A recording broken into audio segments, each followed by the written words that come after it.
Esto creo que viene en el examen de aplazados del ciclo pasado, ¿ya? Les preguntaban, ¿cuál es el target de las glifosinas? Y te lo vamos a hablar. ¿Cuál es el tipo de transporte que se bloquea? Entonces, yo absorbo glucosa con este mecanismo. Si, por ejemplo, yo meto un fármaco que bloquee a ese transportador, ¿qué voy a generar? Voy a terminar generando la pérdida de glucosa y por ende también la pérdida de sodio, ¿no? Por eso que también se considera un diurético, ¿ya? Entonces, ¿cuál es ese fármaco? Las famosas glifosinas. Las glifosinas, dapagliflozina, por ejemplo. Varios nombres de la familia de las glifosinas. ¿Cuál es el target de las glifosinas? O cualquier, no sé, cuadernogliflozina, le van a poner cualquier nombre. El doctor Silva es bien malo. Bueno, eso es bien malo porque te ponía cualquier nombre, un fármaco desgraciado, pero que al final te ponía lo que hace característico a la familia. Te ponía, no sé, laptogliflozina. Dime cuál es el target de la laptogliflozina. Te ponía un nombre quechua, pero al final te decía gliflozina. Entonces, ¿cuál es el target de las glifosinas? LSGLT2. LSGLT2. LSGLT2, entonces va a ser el target de las glifosinas y evita que se absorba glucosa. ¿Qué tipo de transporte bloquea las glifosinas? Transporte activo secundario, tipo sin porte. Eso vino en el aplazado de seminario 1, si mal no recuerdo el siglo pasado, porque varios me estudiaron, ¿qué era eso? Porque creo que no habíamos llevado glifosinas. Entonces, ahí está. Túbulo contorno proximal, SGLT2, glifosinas. Hay un SGLT1 también, ¿ya? Porque si hay un 1, si hay un 2, hay un 1. Hay un SGLT1, pero solamente te absorbe el 2% de la glucosa. El 98% de la glucosa es por el SGLT2, ¿ya? Pero no importa mucho, no importa mucho. Recuerden que acá en esta cara la glucosa va a tener que moverse a través del GLUT tipo 2, ¿no? Del GLUT tipo 2, ¿ya? Como dato nada más. Listo. Hay sobre todo los dos targets importantísimos que quiero que tengan en cuenta. También recuerden que los diuréticos osmóticos, por ejemplo el manitol, sobre todo actúan a este nivel del túbulo contornado proximal, porque según se quedan ahí, son osmóticamente activos y jalan agua. Jalan agua. El manitol, si queremos forzar nuevamente términos, el target del manitol vendría a ser el túbulo contornado proximal, pero no es así. O sea, si queremos ser bien sangre examen, pues, ¿no? Ya bien próximos al examen. El target del manitol vendría a ser el túbulo contornado proximal. ¿Ya? A ver. ¿Qué más quiero que túbulo contornado proximal? A ver, recuérdate. Nada más. Creo que nada más. Ya. Recuerden que esta zona del túbulo contornado proximal y esta zona del asa descendente, el asa delgada descendente, el asa de Henle, nosotros la partimos así. Así. Pártanlo de esa manera, de manera práctica. Todo esto de acá absorbe agua, es permeable al agua. Todo, hasta ahí. O sea, el asa descendente de Henle, el delgada, el túbulo contornado. En cambio, acá pongan en rojo si es posible, todo esto de acá, a partir de ahí, todo eso es impermeable al agua. Ya a partir de ahí ningún segmento absorbe agua. Oye, pero el túbulo colector, ¿qué la vasopresina? Normalmente no. Fisiológicamente no absorben agua. O normalmente no. O técnicamente no absorben agua. A no ser que, ahí viene, pues, ¿no? Lo de la vasopresina. Pero así, fisiológicamente, si queremos ser bien técnicos y teóricos, esto vendría a ser la división de quiénes absorben agua y quiénes no absorben agua. ¿Ya? Entonces. Por ahí que se me está pasando un dato más importante que en túbulo contornado proximal. Una más en túbulo contornado proximal. Hay algo. Ya. La parte de vitamina B. La parte de la vitamina D, pues, ¿no? Ya. La parte de la vitamina D, lo voy a hablar acá porque recuerden que el riñón también tiene función hormonal. Ya, siempre vamos así desde abajo hasta arriba para tratar de saltarnos, pero como ahora es metido a túbulo, casi se mezcla lo que es la vitamina D. La vitamina D, recuerda, y le van a preguntar, el doctor sí lo mencionó bastante, el metabolismo de la vitamina D, cómo se activa, en dónde se sintetiza, etc. Va de la siguiente manera. Nosotros tenemos vitamina D, que se denomina el 7-dihidrocolesterol. Eso no es importante. El 7-dihidrocolesterol es el precursor de la vitamina D. ¿Cómo que el precursor? Porque nosotros producimos vitamina D en la piel. A partir del colesterol, nosotros producimos vitamina D. ¿Cómo? Exponiéndonos al sol, por ejemplo. Cuando nosotros nos exponemos al sol, hacemos que este 7-dihidrocolesterol se convierta en colecalciferol en la piel. Colecalciferol, o el famoso D3 puro, pues, ¿no? D3 puro. ¿Ya? Colecalciferol, o D3, pues, ¿no? Vitamina D3 inactiva, D3 puro. Esa es la vitamina D bien rudimentaria, pues, que viene precedida o que es producto de la 7-dihidrocolesterol. No es importante en la piel. Una vez que yo lo tengo en la piel, una vez que yo ya lo he activado o ya lo he generado, ahora tengo que hidroxilarlo. La primera hidroxilación la da el hígado. La da el hígado. ¿Y en qué convierte el hígado a este colecalciferol? En calcifediol. Calcifediol, ¿ya? Calcifediol es el nombre. El calcifediol entonces es la primera hidroxilación de la vitamina D. La primera, o también 25-hidroxivitamina D3. 25-hidroxivitamina D3. La primera hidroxilación de la vitamina D se da en el hígado, que se denomina calcifediol o 25-hidroxivitamina D3. Luego tiene que sufrir una segunda hidroxilación. ¿Y esta dónde se da? Ahí sí, en el riñón. ¿Dónde específicamente? En el túbulo contorneado proximal. Algo se me ha olvidado. Ahí está. En el túbulo contorneado proximal se da la segunda hidroxilación de la vitamina D. ¿Y cómo pasa a llamarse? 1,25 dihidroxi vitamina D3. 1,25 dihidroxi vitamina D3. O, para los amigos, calcitriol. Calcitriol. Una pregunta en nefro del siglo oral, obviamente, fue del doctor Silva. ¿Quién más? A un compañero le dijo, ¿qué vitamina D tú le vas a dar a un paciente con enfermedad renal crónica? ¿Qué vitamina D? ¿Qué tipo de vitamina D tú le das a un paciente con enfermedad renal crónica? No sé, vitamina D, ¿no? ¿Qué tipo? Tú le vas a dar al paciente con enfermedad renal crónica calciferiol. Tú le vas a dar colecalciferol. Tú le tienes que dar al paciente con enfermedad renal crónica calcitriol, o sea, una vitamina D que ya está activa porque su riñón de ese pata no funca, no sirve. Tú no le puedes dar una vitamina D inactiva que necesita un riñón sano. Esa es la respuesta, pero obviamente es una pregunta capciosa, ya no, son cosas que a veces al doctor Silva sobre todo se le ocurre. Entonces, ahí está el calcitriol, tú lo controlas proximal, ahí está. Y esto, recuerden que la vitamina D lo que genera es absorción de calcio. A esta absorción de calcio aumenta la producción de hueso y genera también absorción de fósforo. ¿Ya? Perdón, disminuye la absorción de fósforo. Regula bastante con la PTH y todo, pero bueno. Ahí está. Entonces, son esos datos nada más que creo que sepan, al menos en túbulo contorno proximal, los 3 tareas que les había comentado, la vitamina D que preguntan, y no se olviden de las glifosinas. ¿Ya? Siempre pregúntense, gracias, pregunta siempre. Okay. Entonces, ahora sí, pasamos a la parte de asa de Henle. ¿Ya? La primera parte, esta de acá, el asa delgada descendente, el asa delgada descendente, es permeable sobre todo al agua. Es permeable sobre todo al agua. Jala agua. Y acá viene el famoso mecanismo de contracorriente. Y no quiero tranquearle la vida. Y les estoy comentando porque el doctor sí lo ha mencionado. Y si el doctor dice una sílaba de una patología, va a venir. Ya se han podido dar cuenta. El mecanismo de contracorriente, lo único que te quiere decir el mecanismo de contracorriente es lo siguiente. Nosotros, fuera de la nefrona, tenemos varios solutos. Tenemos demasiados solutos. Y si tengo mucho soluto fuera de la célula, ¿cómo está la osmolaridad? Elevado. Incluso acá en la punta, la osmolaridad llega hasta 1200. Acá, o sea, fuera del túbulo, 1200. Porque es importante que este intersticio del túbulo sea así, bien concentrado, rico en soluto. ¿Por qué? Porque eso permite que en mi asa de Henle el agua salga y pueda absorberlo. Porque recuerden que el agua se va de un lugar de menor osmolaridad a un lugar de mayor osmolaridad. El principio que les había comentado hace un momento no sirve hasta acá. El agua va a salir del túbulo porque tiene menos osmolaridad y se va a ir al intersticio porque tiene más osmolaridad. Ese es el famoso mecanismo de contracorriente que tiene que ver con la ORI y todo. No les voy a trancar, solamente quiero que sepan eso.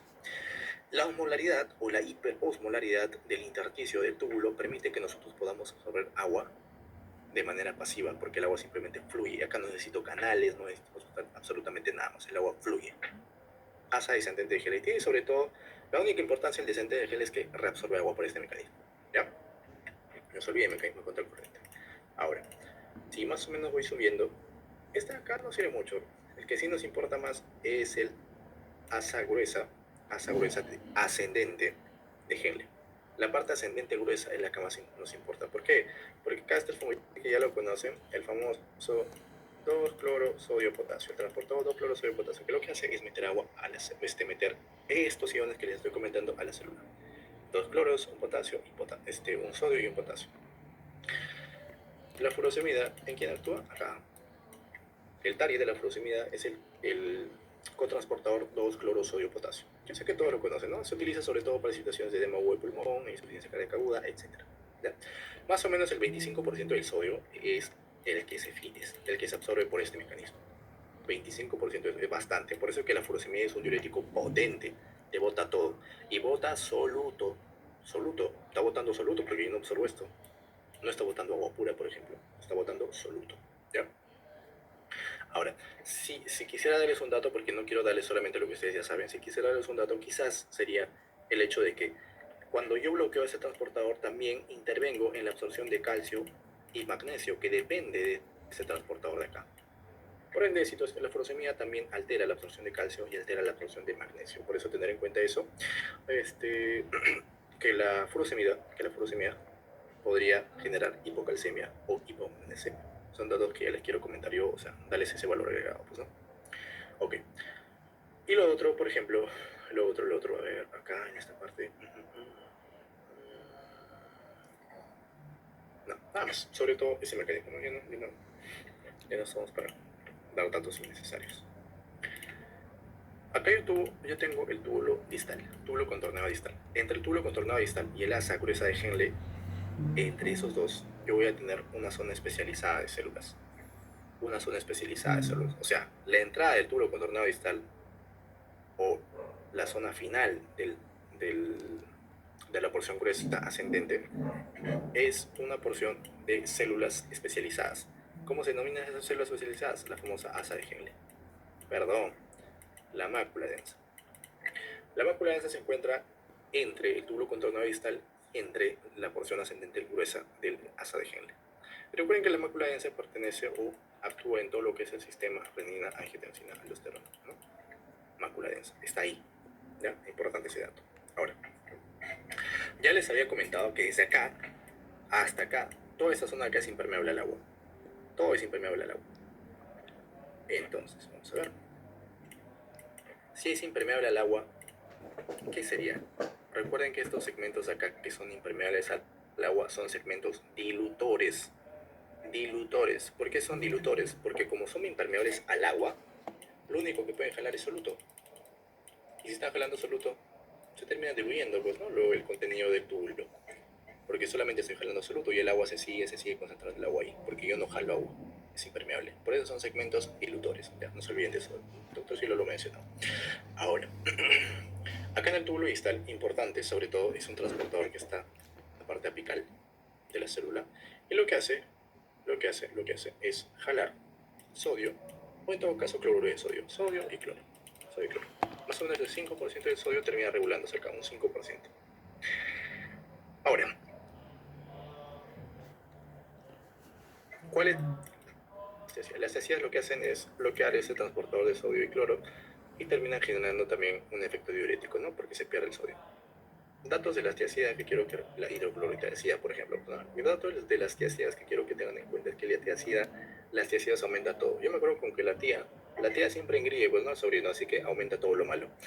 Aumenta la cantidad de golosinas que la tía le compra al sobrino, aumenta la glucosa, aumenta el colesterol, porque la tía le está comprando su colesterolcito, el KFC al sobrino, aumenta el colesterol, aumenta el ácido úrico y aumenta el calcio. ¿Ya? La tiacida o la tía aumenta todo lo malo, entre comillas, ¿no? Por eso que se ha contraindicado, por ejemplo, en los pacientes con gota, con ácido úrico elevado, ¿no? Ahí está la razón, simplemente. Nada más, acá solamente nos importa lo de las tiacidas, que es target de la o del transportador sodio cloro, porque es target de las tiacidas. Ahora, estando el túbulo contornado, acá sí nos importan varias cositas. Ya. En el túbulo colector, nosotros lo podemos dividir en un túbulo colector cortical a nivel de la corteza y en un túbulo colector medular a nivel de médula, pues, ¿no? Obviamente. Ya. Entonces, para efectos de examen, olvídense olvides esta clasificación de cortical y medular, pero ahorita sí lo vamos a utilizar, ¿ya? Ahorita sí lo vamos a utilizar. Entonces, en la parte cortical del túbulo colector, nosotros vamos a tener la acción sobre todo de la aldosterona. De la aldosterona. Nosotros tenemos una especie de células que se denominan las células principales, que están acá y también acá abajo. Células principales, que son el sitio inicial de acción de la aldosterona. ¿Qué es la aldosterona? La aldosterona es una hormona que sale de las glándulas suprarrenales. Recuerden que las glándulas suprarrenales, yo tengo, ya si yo te pregunta, no voy a hacer que se repita. En las glándulas suprarrenales yo tengo una corteza y tengo una médula. En la corteza, en la médula se producen todas las catecolaminas. Adrenalina, noradrenalina. Y en la médula se producen, tenemos tres zonas, la zona fascicular, la zona reticular y la zona glomerular, ¿no? Entonces, de la zona glomerular, yo me acuerdo así, para que nunca se olviden. ¿Glomerular de qué viene? De glomérulo. El glomérulo está en el riñón. La zona o la parte glomerular produce aldosterona, porque la aldosterona obviamente trabaja en la parte renal, pues, ¿no? Para que no se olviden, yo no me olvido así. La parte glomerular produce aldosterona. La parte reticular produce lo que son los andrógenos y la parte fascicular el cortisol. Listo, nada más, ¿ya? Entonces, esta aldosterona va a viajar a la parte o al túbulo colector y va a venir a estas células principales. Y en las células principales, ¿qué es lo que ocurre? En las células principales yo tengo en mi núcleo un receptor que se denomina receptor de mineralocorticoides. Receptor de mineralocorticoides. No tiene un nombre específico, ¿no? Es el receptor de mineralocorticoides, así se llama. Ese receptor de mineralocorticoides está en el núcleo. Ojo con eso porque siempre el doctor lo recalca bastante. Entonces, la aldosterona viene acá al receptor de mineralocorticoides y lo que hace es lo siguiente: activa al núcleo para que el núcleo produzca canales. ¿Qué canales? El famoso ENaC y el famoso ROMCA. La aldosterona lo que le dice a la célula principal en el túbulo colector: amigo, produce ENaC, produce ROMCA. ¿Para qué? Para que a través de este ENaC yo pueda absorber sodio. Y para a través de este ROMCA yo pueda botar potasio. Ya, si yo absorbo sodio y boto potasio, es gracias a ti, porque has producido ROMCA y ENaC, aldosterona. ¿Ya? Si yo absorbo sodio, obviamente voy a tener más sodio dentro de mis vasos sanguíneos, ¿no? Y hablábamos lo del insuficiencia suprarrenal, recuerden, ¿no? Si es que yo tenía, por ejemplo, aldosterona y toda la gente que ya pueden ir relacionando conceptos más o menos con lo que estamos viendo. Importante este receptor de mineralocorticoides, ¿por qué? Porque acá actúa un fármaco que se denomina espironolactona. La espironolactona es un fármaco que también se considera diurético, que lo que hace es inhibir o bloquear el receptor de mineralocorticoide. Es un antialdosterona, entre comillas, pero el TARID vendría a ser el receptor de mineralocorticoide. Bloquea su receptor y evita que la aldosterona se una al núcleo celular, y así evita que se produzcan estos ENaC, evita que se produzca esta ROMCA. El TARID de la espironolactona vendría a ser el receptor de mineralocorticoides. ¿Ya? Ahí está. Y por último, el túbulo colector, ¿qué más? El túbulo colector, nada más.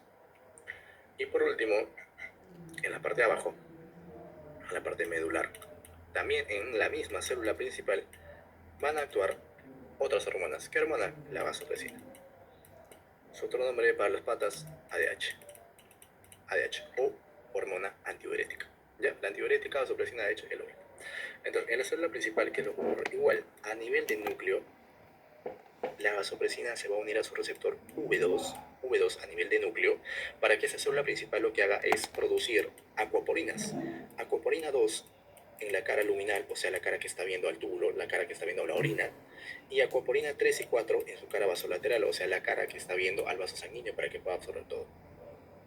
La acuaporina 2 lo que hace simplemente es permitir el paso de agua, de H2O, para que esta agua pueda pasar a mi sangre a través de las acuaporinas 3 y 4.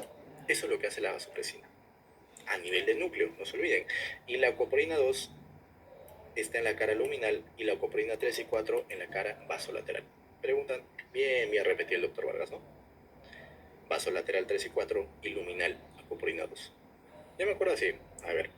La vasopresina actúa en el receptor V2 para generar acoprina 2 para absorber H2O. 2, 2, 2. H2O, receptor V2, acoprina 2. Oye, tú me has dicho que siempre que hay un 2, siempre hay un 1. No. ¿Dónde está el 1 entonces? El V1 se encuentra a nivel de vasos sanguíneos. La vasopresina también, aparte de absorber agua, es un vasopresor, o sea, genera vasoconstricción. ¿Cómo? Interactuando con su receptor V1. ¿A nivel de qué? De vasos sanguíneos, V1. Y genera vasoconstricción. Importante, por ejemplo, en qué fármaco o en qué patología. En el sangrado digestivo alto por varices esofágicas. Se utiliza un fármaco, bueno, se utiliza el octeotiroide sobre todo, pero también hay una alternativa que es la terlipresina, pregunta bien repetida de Silva. La terlipresina es un análogo de vasopresina. Y lo que hace es actuar a nivel de estos receptores V1 y generar vasoconstricción, o sea que es un vasopresor. Se utiliza para evitar los sangrados digestivos altos o para minorar sus consecuencias, sus secuelas, que se. Es como tratamiento del sangrado digestivo alto. ¿Ya? Y otra pregunta que por ahí les pueden hacer es, ¿qué situaciones estimulan la liberación de vasopresina? Por ejemplo, el aumento de la osmolaridad, lo más importante. ¿Por qué el aumento de la osmolaridad? Si mi cuerpo me dice que tengo mucha osmolaridad, ¿qué me estaría diciendo? Que tengo mucho soluto, que mi sangre está muy concentrada, es lo que me está diciendo. Y por ende, mi cuerpo está pidiendo a gritos agua. Oye, dame agua porque mira cuánto soluto tengo, necesito agua para diluir esto. Por eso que el aumento de la osmolaridad es el principal estímulo de la secreción de vasopresina, porque la vasopresina lo que hace es absorber agua, como nos estamos dando cuenta acá. Otra situación, por ejemplo, la disminución de la presión arterial, pérdida de volumen por hemorragias, etcétera. Sobre todo esa situación, pues, ¿no? Porque toda situación que disminuye el volumen sanguíneo, que disminuye la presión arterial, o toda situación que aumente la osmolaridad, lo que te está diciendo simplemente es que estás perdiendo volumen, no tienes volumen, no tienes agua. Por eso que la vasopresina va y actúa, pues, ¿no? A ese nivel. ¿Ya? Ok, entonces, acá obviamente los targets, aparte de la vasopresina, recuerden que la diabetes insípida, en la diabetes insípida lo que tenemos es o bien incapacidad para producir ADH o bien poca respuesta al ADH en su receptor. Yo tengo harta ADH pero mi receptor no funca. Eso se llama la diabetes insípida nefrogénica. En cambio, cuando no tengo nada de diabetes insípida, es la famosa diabetes insípida central. Lo vas a sospechar en un paciente con T, con ACV previo, etc. ¿Ya? Y siempre el antecedente de la diabetes insípida nefrogénica, el paciente que consume litio. Litio, antidepresivo, ¿no? Perfecto. A ver si tengo acá unos dibujitos. Todo lo que les he dicho, desde acá. Todo lo que les he dicho. A ver si por ahí me he olvidado algo, pues aquí.